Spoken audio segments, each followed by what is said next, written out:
This is Power Athlete Radio.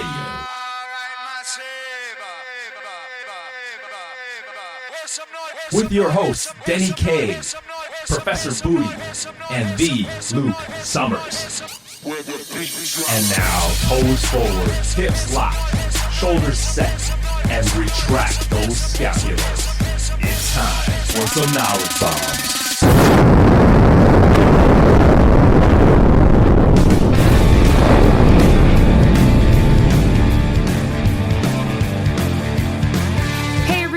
Thanks for tuning into Power Athlete Radio. When it comes to setting goals in the world of strength and conditioning, anyone who trains will tell you there's no secret to achieving them. It's a matter of putting in the hard work. As you'll hear in this week's episode, our guest speakers at the Power Athlete Symposium lend their expertise on how to optimize your time and energy in order to achieve more. No subject matter could be more appropriate as we head into a brand new year. Andy Stumpf explains how in life, every person really has two choices. There's discipline, and then there's regret. No worthwhile goal is ever met without sacrifice and persistence. Dr. Tom Incledon, Rob Wolf, and John join Andy Stumpf in shaping a successful mental, physical, and physiological approach to training in this epic mashup. I know you're hungover, we're all hungover, but it's time to get vertical and start 2016 with Power Athlete Radio. This is episode 136.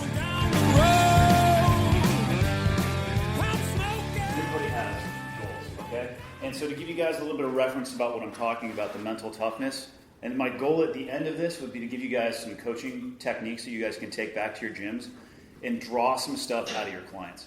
Because, talking about mental toughness is one thing. I don't think anybody has a very good definition for it because, again, it's harder to talk about the stuff between the ears than it is like, oh, you added 5 pounds to your deadlift today. You're doing really well. You need to be building people mentally and emotionally at that same time period. And like I said, my whole goal is to give you guys some tools to do that. So to do that, though, we have to talk about goals. And the goals, the ones that I have the most experience with, come from the military side of the house. SEAL training. All right, you guys have heard of BUDS before? Basic Underwater Demolition SEAL Training. So the first day of BUDS, in my BUDS class, we sat down, we had 180 guys. And instructors, and this is one of the awesome things about SEAL training, is it stayed relatively the same throughout its inception because it's a very well-refined selection process. The first evolution they did for us is they put us in 18 rows of 10 chairs. And they said, look to your left, look to your right. Statistically, one of you is going to be here on graduation day. And then they said, okay, who here wants to be a SEAL? How many hands do you think went up? 180 hands. And then they said, well, how much do you guys want to be a SEAL? How many of you guys have wanted to be a SEAL for your entire life? How many hands do you think went up? Like the vast majority, except for one or two. I wanted to be a SEAL since I was 11 year old. And I don't know why. I don't have the vocabulary to articulate it. And people think that that's really odd to hear. Somebody had that kind of drive at that age for a goal that they didn't understand. But it's a super common narrative inside of the SEAL teams. So they say, look left, look right. This is day one. So for BUDS, it's 6 months. And you got day 182. So the story arc of, and you don't get your trident at the end of 182 days. That's the refinement, that's the introduction or the refinement process that says, hey, you're now invited to continue working for like another 18 months. And if you're lucky at the end of that, you're still going to get your trident. So this is pure selection, but again, in the context of having a goal. So day 182, or 18 I'm standing there, 10%, which is the statistical average for BUDS. But we all had the same goal. How many of you guys have clients who fall short of their goals? Like the vast majority, right? Why? I can tell you right now that for most guys, and I went back as an instructor and I got to watch the training, it's not a matter of physical differences. Like every one of you in this room, it is. It's 100% mindset. Every one of you in this room could go through any one day of BUDS. I guarantee you that, the women included. It's not a matter that one person wants it more than the other one, or it's a matter of dedication. It really comes down to in between the ears, and that's super hard to articulate. And I didn't really understand why that was happening until I went back and I got to talk to the students as an instructor. I was really, really, really good at getting people to quit. awesome. I love crushing people's dreams, right? And they're sitting there with snot bubbles. I'm like, I've wanted this my whole life. It's fucking awesome. See ya, right? So what comes down to it, though? Like, again, in buds, this is what they focus on. We're going to run you to death. We're going to swing you to death. We're going to do push-ups and sit-ups, all that stuff. And they don't talk about the mental aspect. And just like all your clients, I mean, again, so 10% of the guys actually achieve this portion of their goal. What percentage of guys do you think would actually add 300 pounds to their deadlift?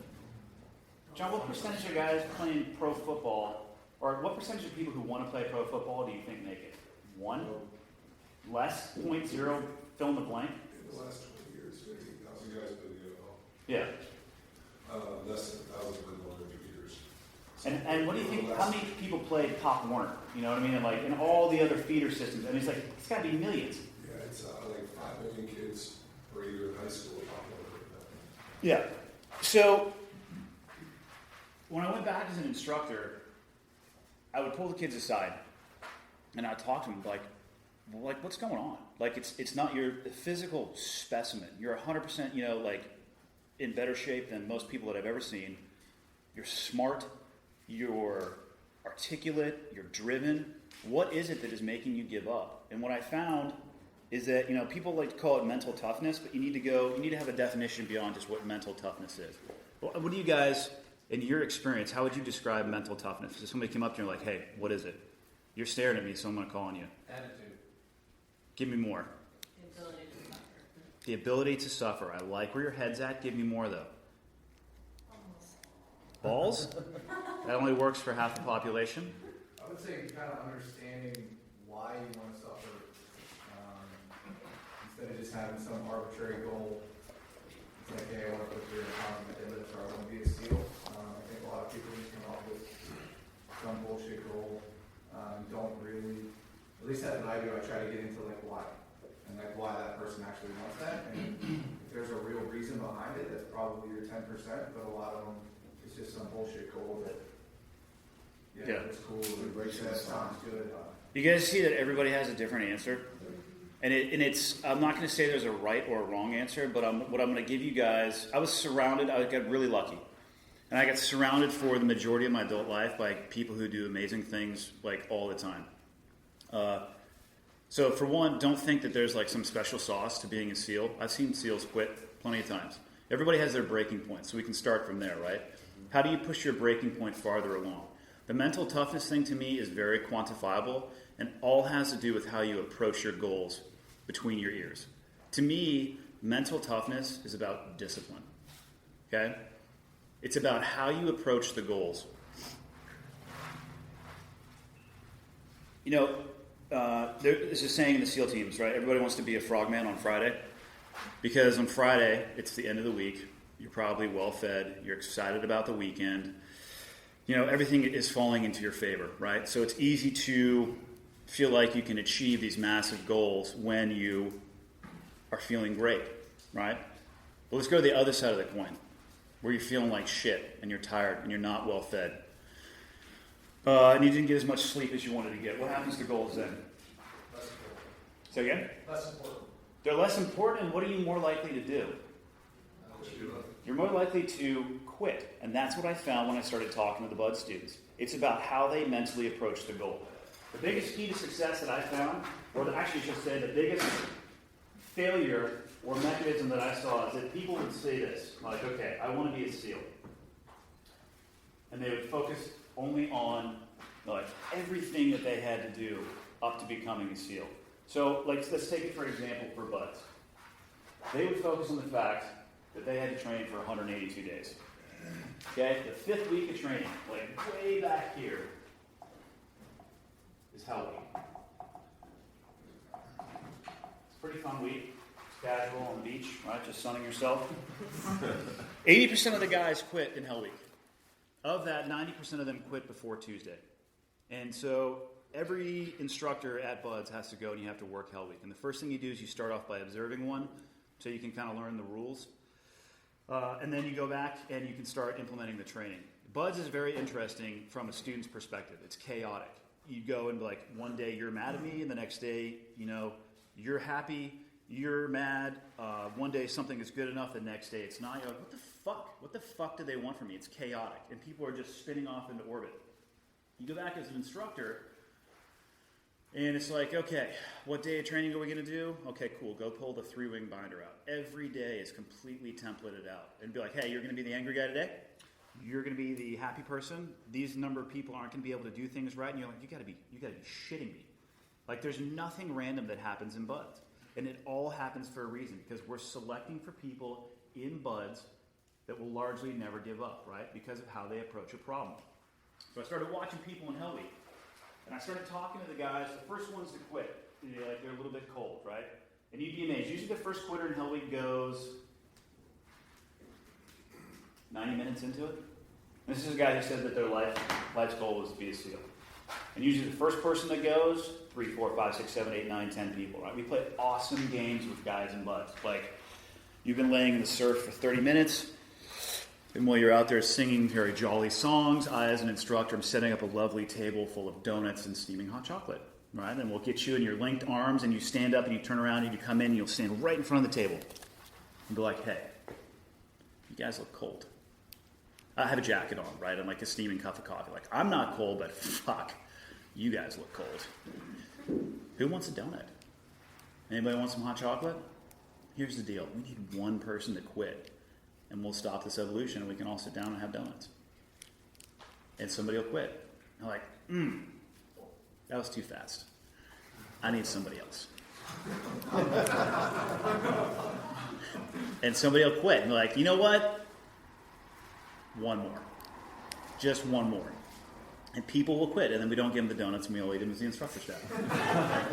Then we continue ad nauseum for 6 months. But why did those people quit? So I'd pull these kids aside, right, talking about mental toughness and discipline. I'd pull these kids aside, and I'd talk to them, like, dude, why did you give up? You said you wanted to be a SEAL. Every one of these guys fills out a bio of, like, why they want to do this.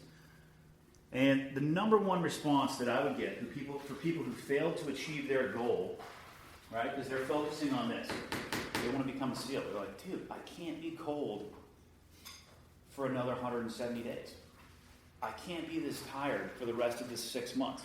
I cannot be this fill in the blank for this extended period of time. It's not, and again, for these guys, I'm telling you, these were collegiate athletes, guys who couldn't make it in the NFL, right? They realized they didn't want to fight imaginary battles with tape on their hands, so they wanted to come and fight real battles. So they're like, fuck this play stuff with helmets on. They're made out of plastic. We're going to put on with carbon fiber, ballistic material. It was all in how they approached it. So what my goal, what I'm trying to say is there's no difference in physical ability. It's how they approach their goal. Mental toughness to me has a formula. When they chose to focus on something that was so far away and they focused on the enormity of what they were trying to accomplish, it sets you up for failure. It's a great way to think about it on a Friday when it's sunny and you're full and you're in control of your training, right? But then it comes down to willpower, which is not a renewable resource. You have a limited amount, so you got to be careful with how you apply it. It's easy to make the right decision when things are going great. It's really fucking hard to make the right decision when things are not going good. So the strategy that I found worked for most people was one of two things. Even in buds in general, because I was interviewing a class, because all of this stuff, mental toughness comes down again to goals and how you get to the goal. Guys who have the most success, they don't look at it as 182 days. They don't look at it as 6 months. They look at it as 26 weeks. What they do is they wake up on a Monday and they go, fuck this. My goal is to see the sun set on Friday. And they do. And then they get the weekend off, because we're not crazy, right? And they come back on Monday, and they do it again. And they do that 26 times. And at the end of that, they graduated buds.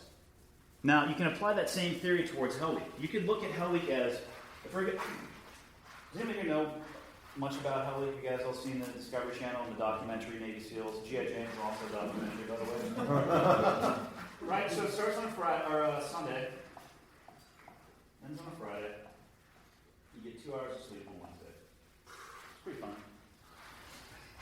Pretty good time. A couple strategies that I've seen people work on that. They want to see the sun go down, and then what do you think they focus on? The sun coming up. I've seen that strategy fail more times than not. The number one strategy I've seen fail is, I'm going to make it till Friday. It doesn't work because they're looking at their goal in steps that they can't achieve, right? It's too much for them. So, even looking at it a day at a time, pretty high likelihood of failure. The way I got through is I focused on every 6 hours because they feed us every 6 hours.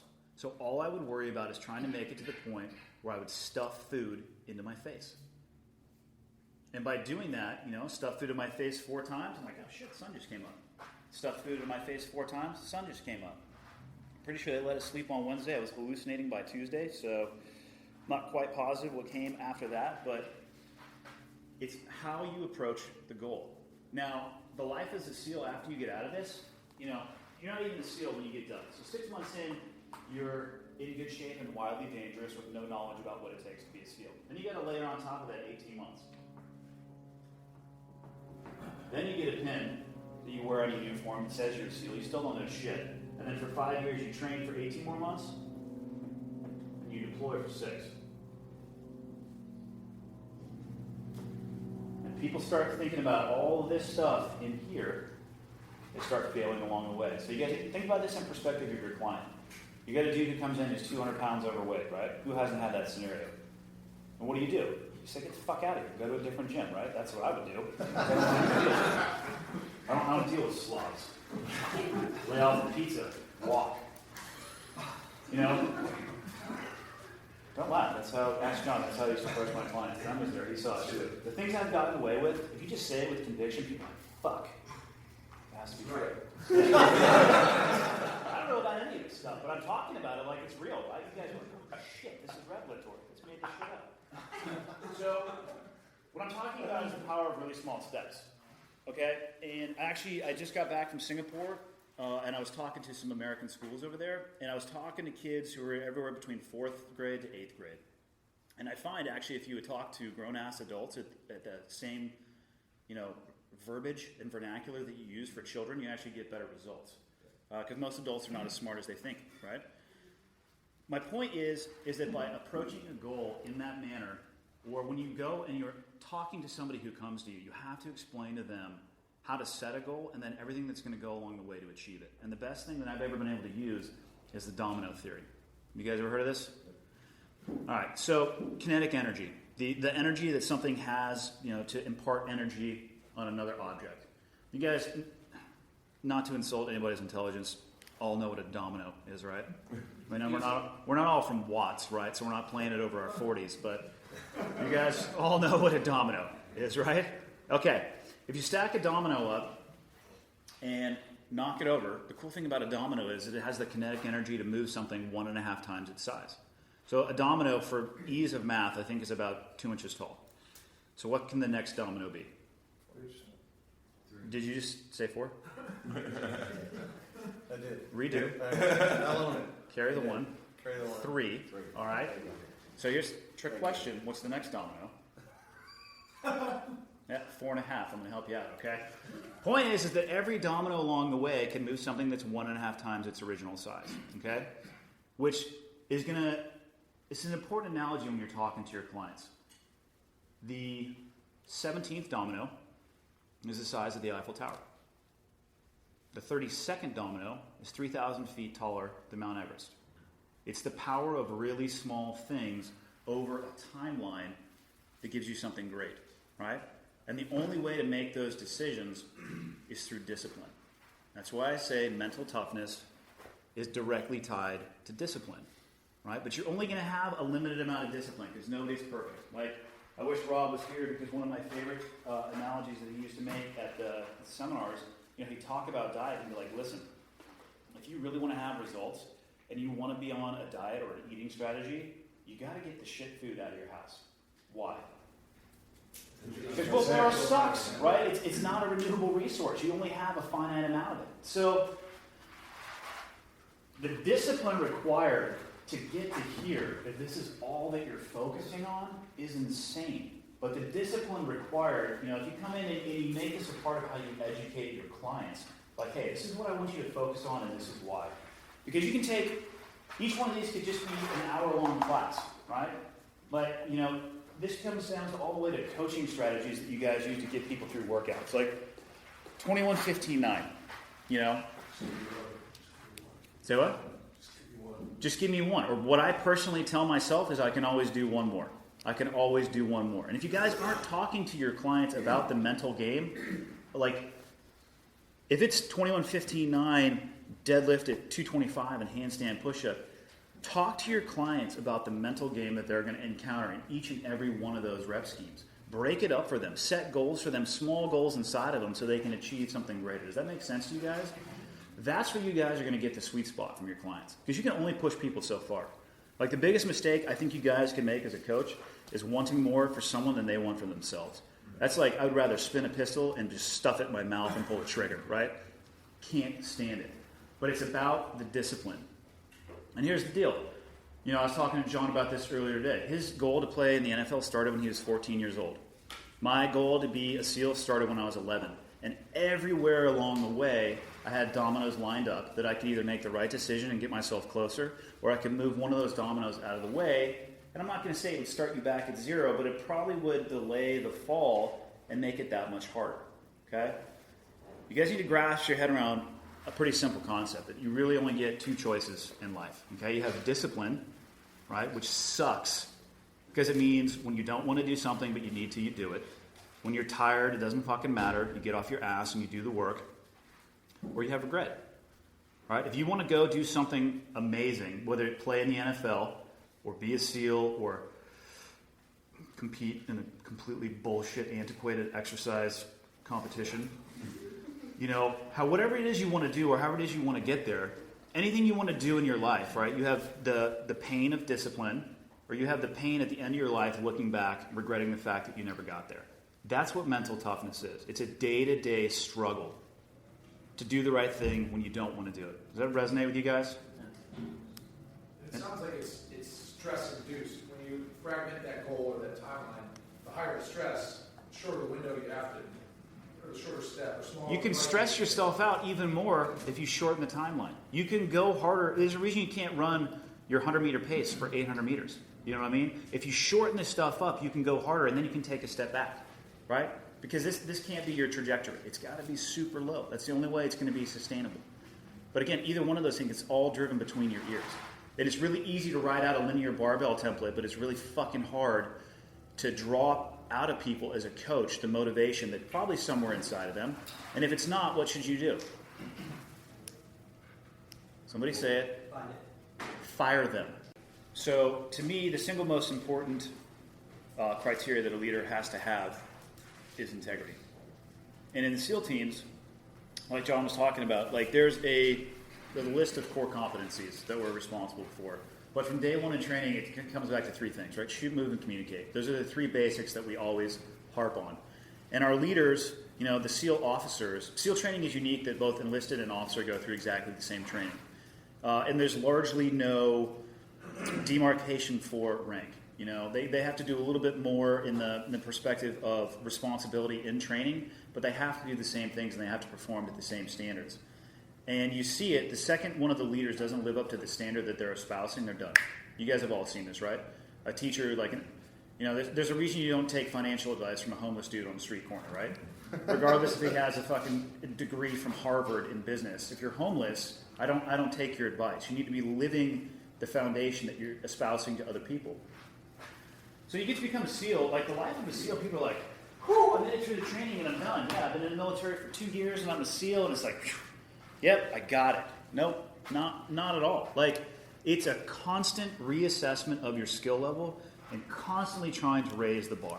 I never got to a point in my career where I was like, yep, I got it dialed. I got it nailed. I could always shoot better. I could always know my gear better. I could always just fill in the blank, everything that we used to do. And if you guys aren't feeling that way as a coach, if you guys feel comfortable in your station in life and you're like, I got this coaching thing figured out, you need to find a new job. It's the same thing as being a SEAL. If you get comfortable and you're like, okay, I got this, I'm the best shooter in the world, I'm the best leader, fill in the blank, you need to stop and you need to find a different job because you're completely irrelevant. Your headspace is now in the wrong space. It's a never-ending cycle. In the SEAL teams, it's task, execute, debrief, task, execute, debrief, task, execute, debrief. It's a circle that never stops. And if you do stop that, you need to leave the community. And you're probably going to get forced to leave the community. Does that make sense to you guys? It never ends. Ever. And actually, the great athlete is a symbiotic relationship between body, mind, and soul. You know, your ability to compete at the highest level, the ability to take your body and use it as your tool to apply to your sport, you know, and the mental preparation to understand the skill. I mean, all your timing, preparation, all this good stuff. And then it takes competition and another great athlete pushing you for you to display yourself, you know, to all of a sudden take this holistic approach to prove that you're a great athlete. You know, when you watch like that catch right up there, Odell Beckham Jr., which I think they voted one of the greatest plays ever in the NFL. So the guy's going back, he throws, literally the dude jumps over his shoulder, catches his ball in one hand and pulls it down for a touchdown. The place erupted. This is about, you know, the greatest player I've ever seen, most incredible athlete, you know, they're giving him all these accolades. Do you know what he works on before every game? That exact play? Forever. Since he was in high school, he's been working on that play. So here's a guy that has prepped for this moment his entire life. All of a sudden, they put him in the position, the perfect position. What does he have to do? That's what he has to do. So then what happens the next week? They show J.J. Watt, pre-practice, pre-game, out there, and what's he doing? Working the fucking Odell Beckham Jr. And why? He's a defensive lineman. He plays on the goal line. They send him out on a catch. Is he ever going to be in that position? Who knows, but he's going to prep for him. So now you have a situation where an incredible athlete, probably one of the best players to ever play the game, is now looking at another guy and being like, fuck it, I want to do this too. So, I mean, it's a pretty exciting deal. But this question of what is athleticism was really just this kind of burning deal in my head. And the Cube Summit was great because it forced me to put this presentation together. And it forced me to come out and really talk about it and get some feedback. So we'll go down the journey. So, just like every good scientist, just like every good individual, we start with a definition. Because from a definition, I can start working backwards and start proving my definition, the hypothesis. And this is the power athlete. John Lovell and Luke Summers' text, the last 7 years and my whole life of training, this is the definition of athleticism.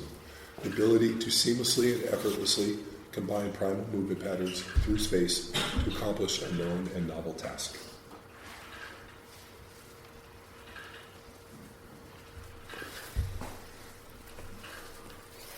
Primals. So you saw that word in there, primals. We talked about primal movement patterns.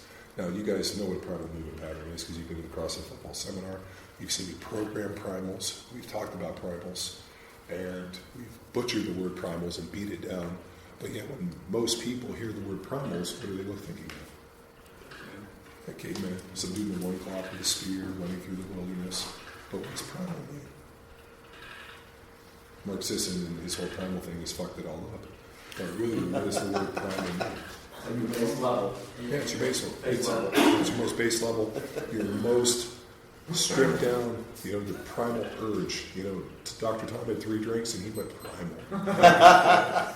He reverted to his most basic being. You know, you hear about people being like, you know, things just got primal. I had a primal scream, a primal urge. It was devoid of emotion. It was devoid of thought. There was devoid of thought. There was nothing but raw, untapped emotion, the most basic time. I imagine, you know, early man 3 million years ago in Africa, you have Andy and Artie running through the things. Those individuals were primal. That was our most basic deal.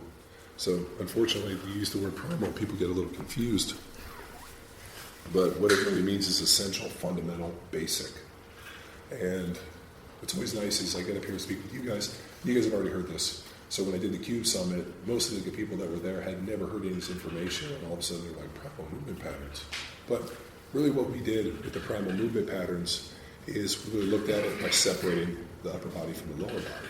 And this was significant because the world's best athletes, the greatest show of athleticism, is individuals that can separate their upper body from their lower body.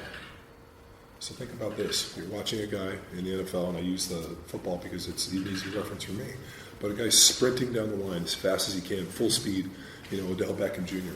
What does he do as he's running? All of a sudden the ball's thrown. He doesn't miss a stride as he rotates on that axis, reaches over his body, catches the ball, pulls it back down, and comes here. Where you watch a guy running straight, that ability to come here and move his body.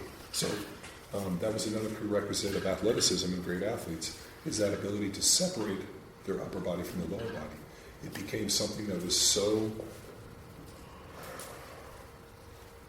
I guess you could say, like the difference between the good and the great, especially in offensive line play. So if I'm in a position here and I set back in a defensive lineman, and my ability to move my upper body in, all around this kind of axis with keeping my lower body in one position without tying them together became the difference between the guy who might be a backup and probably not gets play, or the guy that starts on Sunday and makes the all-decade team. So when we went back and looked at all these different sports, whether it be rugby, whether it be the quarterback stepping through and realizing I have to go all these different deals, that separation, that horizontal plane and that rotating, that ability became so fundamental. And the idea of separating primary movement patterns from upper and lower became more just a function of the different joints. And when we looked at it, you guys are obviously familiar with the lower body, which is the X, Y, and Z axis, which our x-axis, which is our most basic movement. We call this our keystone, or really our fundamental. And what it is it's called hinging. If we were to look at it in terms of biomechanics, it's called a hinge, which is spinning on that x-axis, which means if I were to drive a steel spike through here like I'd line myself on that grid, and I would rotate on that x-axis, that is called hinging. This is the most basic movement and really the beginning of everything that we teach. So those of you guys that have kids, what do kids learn to do? How do they push themselves up in a position to walk? They go from a crawl, they push themselves into a squat, and then they stand up. And then they take a step. You watch every sport, and what does it usually start with? What do we call this position? The universal athletic position. Why is it called the universal athletic position? Because everybody uses it. It's universal to all sports. It doesn't matter what it is. Every sport starts like that. Court's quarterback starts in what? This position. All of his linemen start. The running back starts here. The defensive lineman, you can go through and show 22 positions. The only one might be a DB who's in this position to stagger because his first step is here. Even offensive linemen start to still stagger, but what are they still doing? They're still hinging. So this hinge is, I hate to use the word primal again because it is a primal movement pattern, but it's like, I guess you could call it what, the most primal? Just a joke. But so look at our good friend here, the linebacker. He's setting up his universal athletic position, but what do you notice about his position? Is it an A-frame? Yeah. What position would we most know that as? A triangle. When you guys are at the CrossFit football seminar, where do we start? Triangle. We put up the what is CrossFit football, how to design athleticism, how do we design the athlete, the power athlete. That triangle sits here, and that triangle is selected because why? What is a triangle? The most stable structure on the planet. The oldest surviving structures on this earth are what? Pyramids. And why is that? Big, strong, wide base, pyramid up to the top. And just like anything, you start seeing these positions. So now we have a universal athletic position. When we talk about knees on the insteps, right? Everything's here. We're not in this position, like that, the god-awful drive your knees out Kelly Starrett squat where your knees are outside your feet, which is an athletic position, because this is a circle out here, which is our triangle. So we have our universal athletic position, our base triangle, our bilateral hip hinge. You can see Kurt Kowalski here squatting. His feet are a little narrow, but how he's cheating and really is his feet out and his knees just go directly over. And that is, those of you guys that are into powerlifting and like watching stuff, Kurt Kowalski to me is probably the best powerlifter ever to grace this earth. Probably the strongest dude ever. I mean, you watch him squat. I don't know anybody's ever seen Captain Kirk squat that didn't think, fuck, how did that dude do that? So if you guys want to go back and watch. And I found this great picture of this little girl trying to jump up on a box. She's got to be 4 or 5 years old. Look at her position. Right, where are her knees? These are on the insteps. Nobody told her anything. Nobody coached her to do it. She just jump up on that box. I watch it with my little girls. What do? They squat to play. And how do they sit? Knees slightly in. Right? Their feet are wide enough. You guys remember the big CrossFit debate where they brought Kelly on and they were arguing with toes out, or knees out, toes forward, the whole deal? That whole thing was complete bullshit. And the reason being is, if everybody squatted a little bit wider, you can still drive their knees out and have the knees still on the instep. The problem is everybody in CrossFit and most people squat way too narrow. So you watch these guys, and Kelly wants everybody to drive their knees out, which is fine. The knees out is a great cue. But if your feet are so narrow that you drive your feet out to where you bowleg yourself, and all of a sudden you start to have to roll, where you're jamming and driving your knee out past the outline of your foot, it's a bad movement. So what do? You can still drive your knees out. You can still torque and create that internal hip torque. You just have to widen your feet so that your knees come on your insteps and create more of an A-frame, which is in football and most sports, is that universal athletic position. This is not a universal athletic position. This is an old guy who just got off a horse. So what's tough for me is I hear these things, I see these things, and to me it sounds crazy. And I'm like, the rest of the world thinks it's crazy. But then we talk about this stuff, and most people don't know these things because either they haven't paid attention or they just haven't looked at it on granular levels we have. Because I haven't had to sit with drinks with Tex and Luke and had them fucking argue about this stuff to the nth degree. But really, this x-axis becomes the basis of everything. It's the starting place. If somebody can't master the x-axis, then what are you going to do? You have to keep working on it. People are like, oh, I can't squat. What should I do? Should I lunge? Well, yeah, you should lunge, but I need you to work to master. Now, is it that people cannot master the x-axis? No, everybody can do it if you know how to teach it. But what do we see? We see people teach it terribly, right? They don't understand hip position. They don't, and the hip flick and all these different things. We see the butt wink. That's my other favorite one. You know how you get rid of the butt wink? Squeeze a walnut, or put weight on their back. If the weight gets heavy enough, the butt wink always goes away. The butt wink is very apparent when you're squatting to a medicine ball air squat. We've had people butt wink. I'm like, let's just keep putting weight on their back, and all of a sudden it gets heavy enough to where they can't butt wink. It's pretty interesting. So I think a lot of these things are just made up. And it's one of those deals, and I've heard CrossFit argue about it, and I'm like, well, if you're talking about 95-pound thrusters, fuck yeah. Just keep waiting on it until it just goes away. And they were like, oh, that's still irresponsible. I'm like, fuck. What's more irresponsible, having somebody do thousands of reps of a bad movement pattern? Which is reinforcing. So this bilateral hip hinge is that basic of that primal movement pattern and really the foundation of athleticism as a starting position. Now we get into the y-axis, which is that lunge step, which, if you think about it, is the second portion of this. So here's my linebacker, my first guy here. What does he do? He takes a step. Now he's in his y-axis, which is our lunge. And this is that idea of stepping through. Now we have our football player here, obviously, on his second step. He's lunging on that horizontal plane, stepping through. We got our little bodybuilding buddy, which I actually thought was a good position. Because what's he doing? Look at his foot. Just have a vision time. He's coming into his body, which is different than we see most people who do what? Step open. And why do we know that's not beneficial? So the last thing you want to do is basically torque your foot out this way with your knee going in. ACL tears, MCL tears, and more problems. So once again, we're taking small little pieces of movement and then looking at them in terms of, I need you to put your foot here, because all of a sudden, once we add speed to this, if your foot's out, we're going to have more problems. Amanda, who was here last year, she ended up tearing up her knee pretty bad at a practice. And when I went back with her and recreated it, she went to take a ball, put her foot this way, decided to come back this way, and her knee buckled in.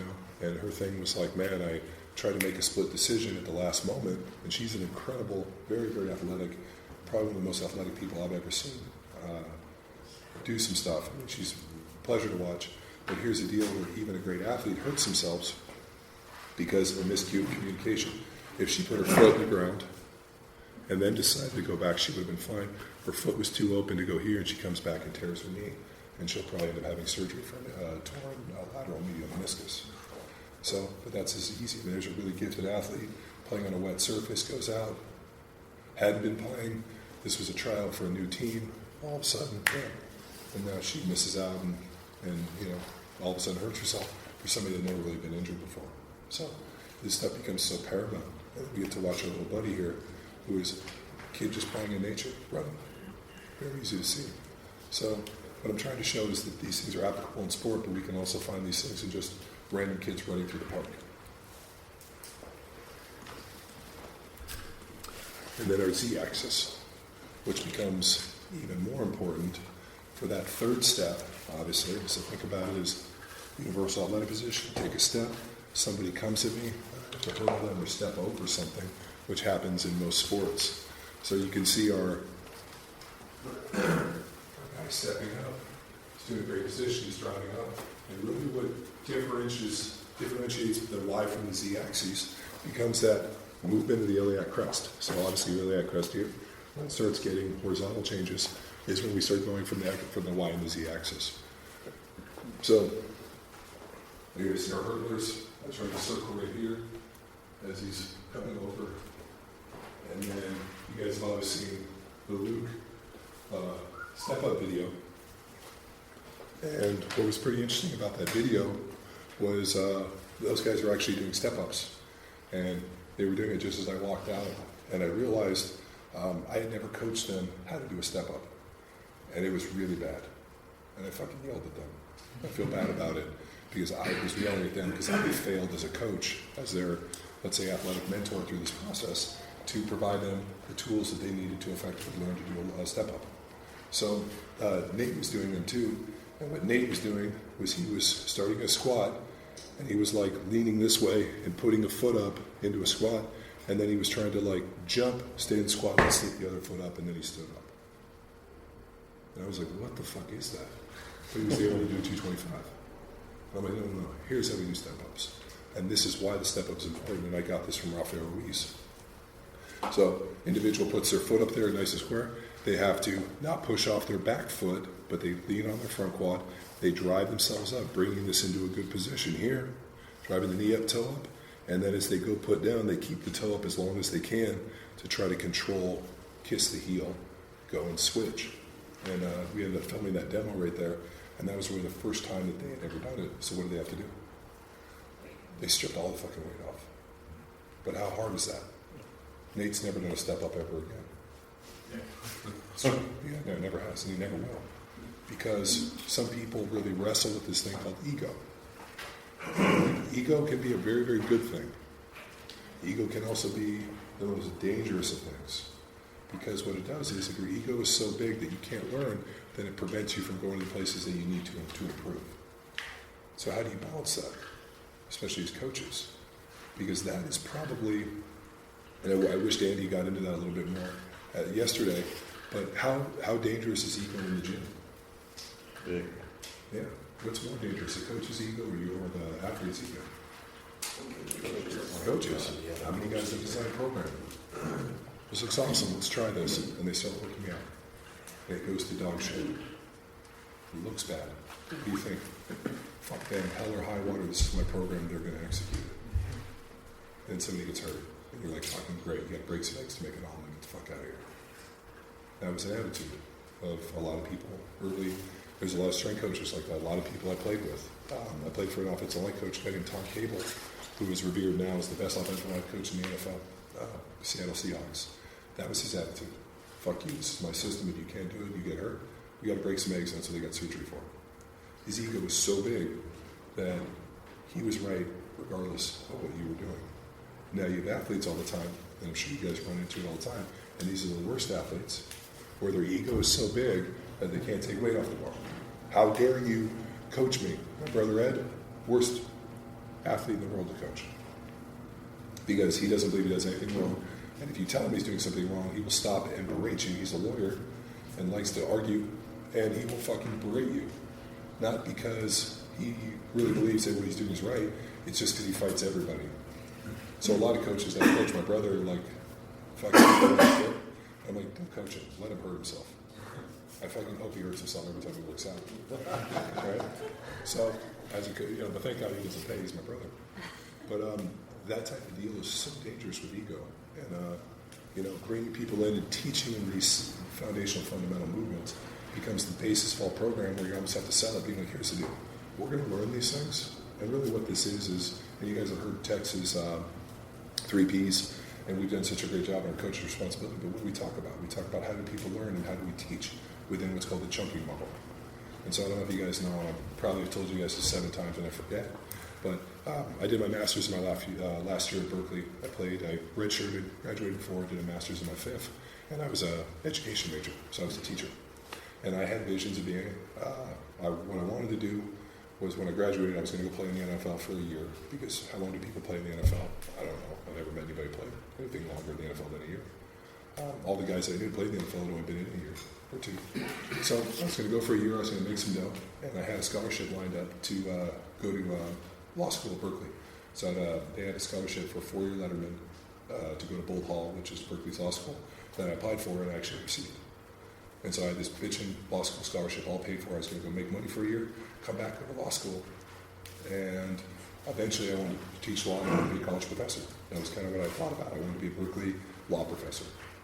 And there was a guy named Adrian Cragen, who was this old guy who was like my mentor. He was like in his 70s. He had practiced law with the old guy who mentored my father. And my dad has been a practicing attorney for 50 years, so my dad was an old attorney. This guy had mentored him, and this guy was a friend of his. So they plugged me in, and I used to go talk to this old guy. He would help me, and that's what he was. He was a law school professor, so that's all I wanted to do. And so it's this kind of interesting deal. So I'm in grad school to go be a teacher, and when you sit down and they start teaching about how do you convey information to people is really what a teacher is. I have this information, I need to convey it to you. What's the best way?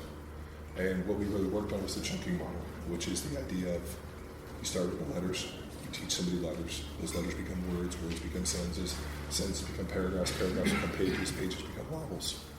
And really, if you look at how conventional teaching works, it works a lot in that ways. You can also look at Montessori and other deals where they teach a bunch of different other ways. But for us, in terms of athletic development, that is the most efficient way. We don't teach complex movements. If you look at gymnastics, what do they teach? They teach basics, they teach foundations, they teach primal movements. Once you master primals, what do? They add more complexity. Same thing we do. We're teaching X, Y, and Z basic. Once those happen, then we start tying them together. And you guys have all done stuff with our sandbags where we do our primal complexes, which is what? Tying X, Y, Z together in steps with weight. And I don't know if I ever told you guys this, but did I ever tell you the story about when this guy at the seminar raised his hand and asked why we lift weights? No. You guys ever heard of this? No. Okay. Take a sip of coffee. Teaching the CrossFit football seminar, and this is long before the guys, when Ralph and I used to roll over these things. And this guy raised his hand and he said, why do we lift weights? I was like, okay, well, overloading the central nervous system, developing skeletal muscle structure, I go through all of the physiology of lifting weights. And, and he's like, okay, he goes through it. And so later that night, we're driving in the car, and I'm like always replaying the seminar. I had this terrible deal before I go to bed. I tried to replay the day, and what happened, and this thing was like a splinter in my mind. Why do we lift weights? Why do we lift weights? Why do we lift weights? And we went back to the seminar the next day, and people were training. And I was watching them. We were getting them set up. Everything was good. And as they went to squat or do different movements, all of a sudden the movements started breaking down. And it didn't matter if he was running, whatever. I kept seeing people start in a good position, and they couldn't maintain position. So we pulled some weight off. They could maintain position. Add a little bit more. They couldn't. And I realized the reason we lift weights is to challenge posture and position through full range of movement, through full movement patterns. And we can use anything to challenge posture and position.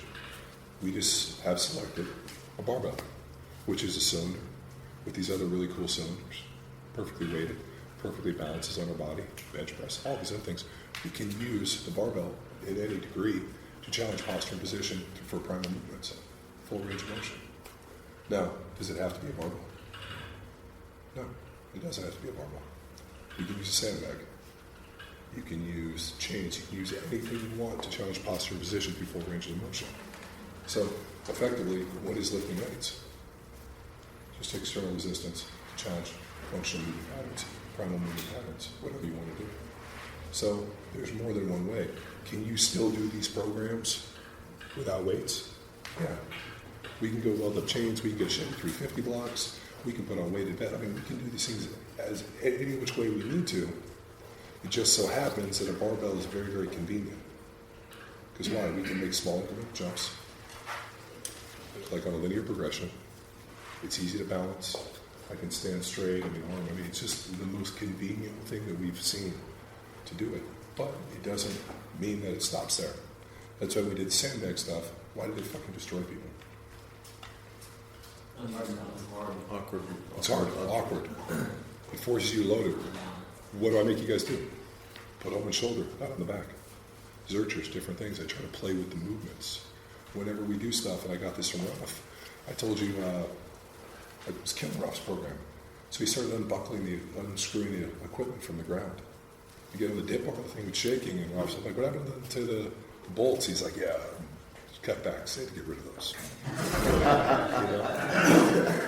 I mean, it was that level of stuff, which really showed me that there was always ways to add complexity to it, but we're always traveling through full range of motion, trying to maintain posture and position, regardless of what's out there, whether it be a sandbag and other things. During that time, I came back and I competed in a strongman contest, and I won every single event, set all kinds of world records. Some of the highlights, I ran 80 feet with 275 pounds in each hand, about 10.4, 10.6 seconds. So I was hauling ass. I was never a good log presser when I started. I could only do like a 225 log. And one day I met one of the guys training for shot put, and that guy's taught me how to do reverse band pressing. And once I learned that, so it's basically hooking the bands up above you, and you could get, it's like the weight would be like 180 here, but like 240 up here because the bands are pulling up. And as I started incorporating that in my training, my logs just took off. I wound up going from I couldn't even lift the opening weight to setting a world record in the log press.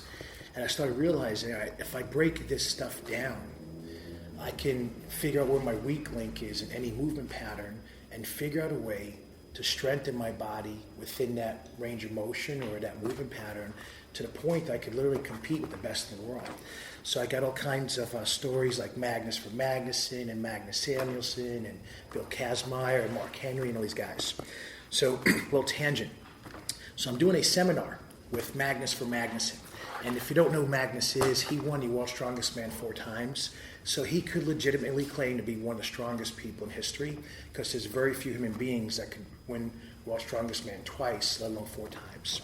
What was unique about Magnus, he won the World's Strongest Man without ever training the events. He literally showed up and just beat everybody. Think about the skill and the time it takes to develop a skill and get good at something. And now imagine you're training for years and this guy shows up and crushes you without ever practicing the event before. So we're doing a seminar and someone goes to Magnus, hey, were you always strong? And Magnus goes, he's got a thick Icelandic accent. And he's like, you know how in grade school there's that bully that picks on everyone? And everybody's like, yeah. He goes, I was that bully. Like, he said it very proudly. And then someone says, how much do you curl? And he goes, 75. And they go, 75 pounds? It's like, pounds. Kilos. So he's curling 165 pounds in each hand for reps easily. So there were some neural mutants that I got a chance to hang out with and do some cool things with. So for today, what I hope you get out of this is just some exposure to what's out there. Every problem has a solution. It's just a matter of we're going to dedicate the time to look for it. And listening to some of the stuff that I've heard so far, you know, one of the things that I thought about is, if you look at your schedule for the week, how many people actually plan time to think about their thinking? It's a phrase, but it essentially means, you set up something. When do you plan time to look at it, reevaluate it from different perspectives or input from other professionals? When I look at the differences between guys that run a 6-figure business, a 7-figure business, an 8-figure business, and so on, it's not like they get smarter. Larry Page is not any smarter than anybody here. When I meet these billionaires that come in because they want to do all this crazy shit with their blood, at first I used to think, wow, these guys are going to be super smart because they're making billions of dollars a year. Not one of them ever impressed me intellectually. What I did find is, one, they surrounded themselves with really good talent, so people that they could, basically delegate and pull things off. But two, they had a way of creating time in their life where they could think about what they were doing and ways to improve it. And sometimes when people are caught up in the operations of their environment, it's really hard to just think about how I make this better. And I share that because that's a very simple difference between someone making 6 figures, 7 figures, and 8 figures is just the amount of time that they have to look at what they're doing and evaluate it objectively. So I got lots of John stories. I will try not to bore you with too many of them, but some of them are really good. And one quick one I have to share because John gave out jerky today. So when John was first coming out with the jerky, he's over at my office and he brings this huge pack of jerky. He's like, hey man, I got this new jerky, you gotta try it, it's really good. And he goes over how it's made, everything. So he has the jerky in his hand, and as I reach for it, he pulls it back like he's talking to me about how good the jerky is, and he's eating it. So as I reach for it again, he pulls it back. So I haven't had any jerky at this point. John's eating the jerky. And now I get called, and I go into another room, and I come back, and there's no jerky left. John ate all the jerky that he brought to give me to try so I could sell it on my website. So my first experience with the jerky is there was no jerky. So anyway, I thought that was particularly important for everyone to know. All right, so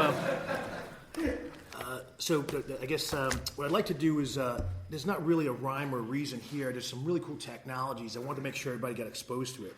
So first, this technology here, the company's called Lifelite. It's brand new. This is so brand new. This is less than maybe 2 months old. It's not been on the market very long. I was one of the scientists that evaluated the initial prototype. The initial prototype was this big, bulky box, had a plug-in, and the first model they gave me, it literally fell apart. The edges, the glue came undone, and it crumpled. And so I called the company, spoke to the head engineer. I said, look, I have some concerns over your quality control because devices should not just fall apart in your hands. And they apologized and everything, and so they got me involved, looking at their equipment. And so this particular device, it's designed so that when it's fully charged, it can be portable. The significance of it is that there's 4 different wavelengths, and it's put in a silicon type of material, so it's very flexible. You can bend it, roll it, so you can literally put it around a joint. And you can control it from an app. You download an app, and you connect it to. So there's a Wi-Fi emitter here, and it connects to your Wi-Fi on your phone. And I'll just, give me 1 second, I'll pull it up and I'll show you. The reason why that's really cool is you could literally put this on you, in your car, in a plane, sitting at work. You don't necessarily need to be plugged into anything. So now it's wow, you could take your rehab on the road with you. And I've tested it with elderly women with all kinds of rheumatoid and osteoarthritis in their hands. They really enjoyed, the results. So they had so much arthritis they couldn't unscrew a cap on a bottle. They couldn't wash dishes. So those are things that, maybe for many people in the room that's not a big deal, but for someone in that situation, they can't basically function in life, right? They can't wash dishes. They can't do certain things. So it would be very impairing for them. 1 second here. So once you download the app, you basically connect it to, and then you should be able just to, if I got it still connected, there you go. So the lights now, so you can turn it on from your phone. So the significance of this is in my facility, I could be on the other side of the building. I could see, 5 minutes to go, okay, it's done. It gives me a status. So I can literally control this from anywhere else in the building. So I don't have to be directly on someone. So we combine a lot of different therapies for our patients in our clinic. So if I was doing, let's say, an IV while someone is exercising, and I decide I need to put some light on them, I don't have to be right there. I can have one of my assistants monitor that situation while I'm on the other side of the building, maybe dealing with a more complicated case. So this is a technology that over time They're going to make this smaller and smaller, and eventually you'll be able to control everything right from the phone. So the only thing you may need is like a little transformer to power the pads. This device probably sells for about $7,000 to $12,000. So if anyone is interested, don't contact the company and buy it. Just hit me up. I'll be able to get you a pretty decent deal. There's another company that makes another technology very similar to this. And I researched the patents that these companies have, and I was trying to find the link. The link was not live as I checked it earlier today, but I'll get it to John. I'll post it. But essentially, they have these $20,000 laser systems made in Russia, and I found a like the other half of the company making the same technology from Israel, and you could buy them for a couple $100. So literally, same thing, like 10 times, maybe 20 times cheaper. I found devices from Israel that do pulse electromagnetic field therapy. I found devices similar to this that do light therapy, and there were some other things. So the significance of that, literally it puts like all this technology from like the $20,000 price point, brings it down to about $200. So now it's fairly affordable.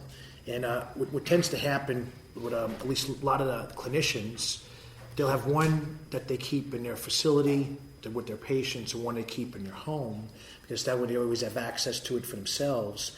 And as you get to use it more and more often, you'll come up with some new things. Do you have a question? What does it do? So thank you for asking that. So so the light itself, there's 4 different wavelengths. One of the wavelengths can stimulate the production of stem cells. So for that, you would anyone know where you would put a pad if you want to stimulate stem cells in the body? You would put it on the front of your tibia. So the reason is a very short distance to get to the bone marrow to stimulate the production of the stem cells there. Another wavelength gets rid of inflammatory cytokines. So those are like the chemicals that have been very difficult for scientists and doctors to measure, but they contribute to inflammation all over the body. They're kind of like the invisible connecting dots for a lot of different diseases. There's a lot of similarities between certain diseases, between overtraining, between depression, and some of these connecting links are cytokines. One of the most well-known, well-written about is interleukin-1 beta. The significance of that is when there are sleep issues, it could be insomnia or apnea, there's an increase in interleukin-1 beta. Interleukin-1 beta is so powerful that even when a man is injecting testosterone with high levels of interleukin-1 beta, he could still have erectile dysfunction. So we talk about some of these cytokines that they're pretty significant in the body.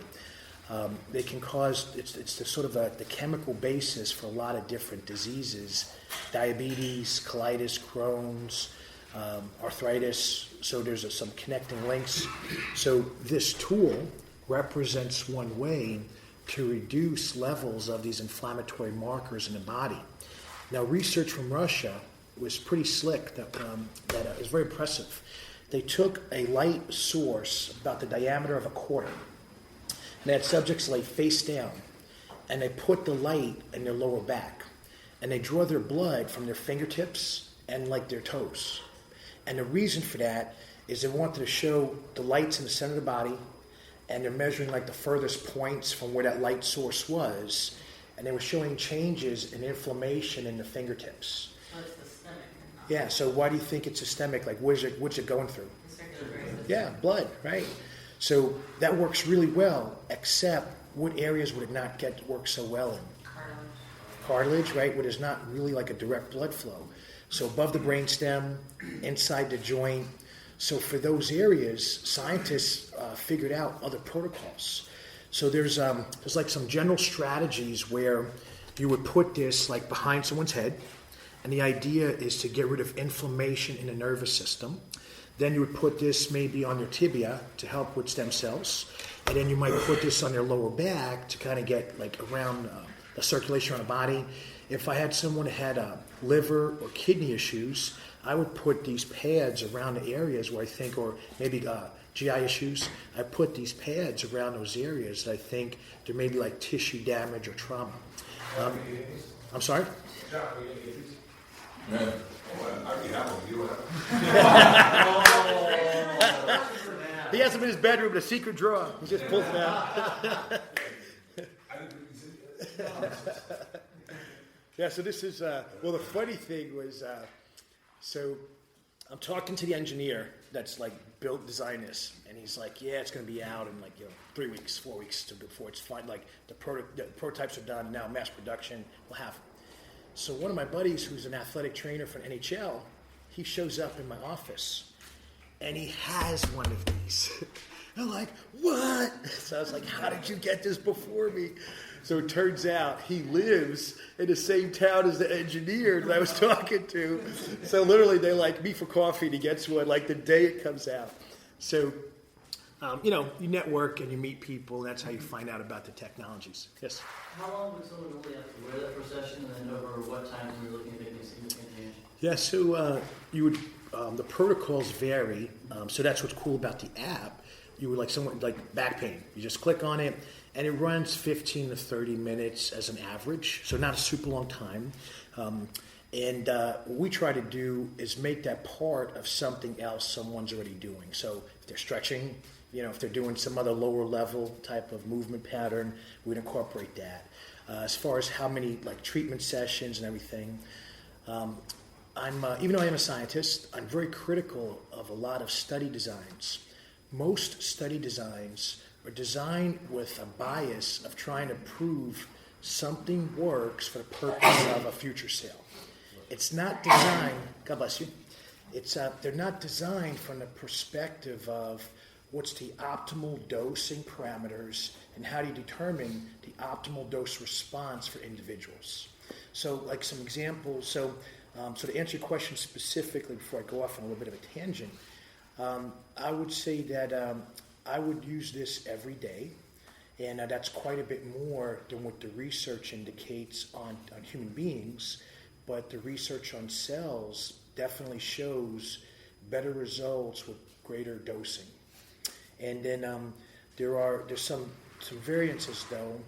People with a darker skin, so greater pigmentation or so, they would initially start off with less treatment time. So there's reports of darker skin athletes actually getting burns from the same wavelengths that do not affect, say, fairer skin athletes. So there's just something that you got to be aware of with that. The veterinary world is crystal clear they know about dosing light with animals based on their skin color of the animal. But in the human world, there's not a lot of information on that. So, but we would go, I think 15 minutes a day, every day, for most people would be safe. You don't have to worry about any type of burn. And essentially, what it'll do is get rid of inflammation. They'll get rid of pain, but it will not change the joint. Let's say if it was an arthritis issue in a joint, it will not change the tissue structure that quickly. That'd probably take closer to about 3 months, maybe even 6 months, depending on the severity of the damage. And the analogy I want to maybe you guys think about, if you had some swelling in a joint, you could take a Celebrex or some other powerful anti-inflammatory, Toradol, and very quickly, hey, no pain. But the cartilage, the bone, it didn't change, right? It's still as jacked up as it was before you took the pill. And so with some of these therapies, they can get rid of these substances causing swelling, so you get rid of the pain very quickly, but it does not mean the tissue structure changed, as quickly. Did I answer your questions okay? To give a more specific example, can you do a common sports injury like an ACL, MCL, and how would you use that protocol? So what I would do is I'd just put it around the knee. Well, I guess so. There's 2 pads. You can buy up to 4 with it. So the pads are pretty pricey. So let's say if you had, if some guys only get 1. If you get 1, you could do one tibia, one session, another tibia. As far as the stem cell stimulation, 1 pad on the back of the neck is fine. If it was 1 knee, then you would at some point wrap it around the knee. And the rationale is you're trying to get systemic and localized effects. And then you would, but with 1 pad, you'd be building up your time. So it's maybe 45 minutes because you'd have brainstem, circulation, and then the knee joint. And then you would do that, say, every day until they get to the point. Once people become pain-free, things change in how they perceive the value of it, So ideally, it would go to full length until you have some confirmation that this full tissue repair. But I can tell you practically, no one sticks it out that long usually. A couple questions. One, in addition to the burns, are there any other adverse effects? None that I'm aware of. And then, are the different light frequencies found in nature? It's just like, hey, you might see this light more north, you might see this light more south. You know what I'm saying? Yeah. So white light has a full spectrum of wavelengths. So anything coming from the sun, anything coming that you would encounter in nature has all these wavelengths. The difference, though, is that the wavelengths have a frequency, and there's a different intensity. So kind of like 5 pounds versus 50 pounds. So could you encounter in nature? Yeah, there's different stones that emit certain specific wavelengths, but practically it would be difficult to go search and find all the stones and find all the materials concentrated enough. It was kind of like maybe I could get vitamin E out of food, but it's a lot easier to get enough vitamin E from one little pill. So this would be just like a very convenient way of packaging and delivering the correct dose, So I think it could occur in nature, but it would be a little bit more challenging. Is that how they came to that conclusion, though? Is like from... No, they were different. So the area of research that this covers would be called photobiology medicine, or low-level laser therapy, or light therapy. Like there's different phrases that are used. And essentially, they've evaluated the effects of different wavelengths that essentially are from different spectrums of the rainbow, like red, orange, yellow. And it seems like stuff around the red infrared range appears to be really therapeutic. Stuff around the blue and ultraviolet range tends to be very antimicrobial. So I didn't bring this other device I have, but it's a handheld device. And it has both like an antimicrobial and a therapeutic emitters with it. So it kind of flashes like red to blue back and forth. And these things are shown very effective, like if you have like some type of surface infection, they can kill these things off very quickly. Yes? Is there like a feedback on the machine? Like cold lasers have microcurrent that go with it, so you can tell how intense it is with your treatment. Sure. There's something on there that lets you know how intense it's going. No. Do you have that parameter for Yeah. athletes? Yeah, so some of the other laser systems we use do have that, where they'll measure impedance and give you a signal. This particular device doesn't. I think a lot of the impedance sensors are typically metal, and since this is a silicon material, I just don't know if they've thought about that yet. Ideally, it would be really cool if there was some type of built-in biofeedback for the tissue. So it's kind of like you say, put it on, and then beep, it's done. So you don't have to think at all, right?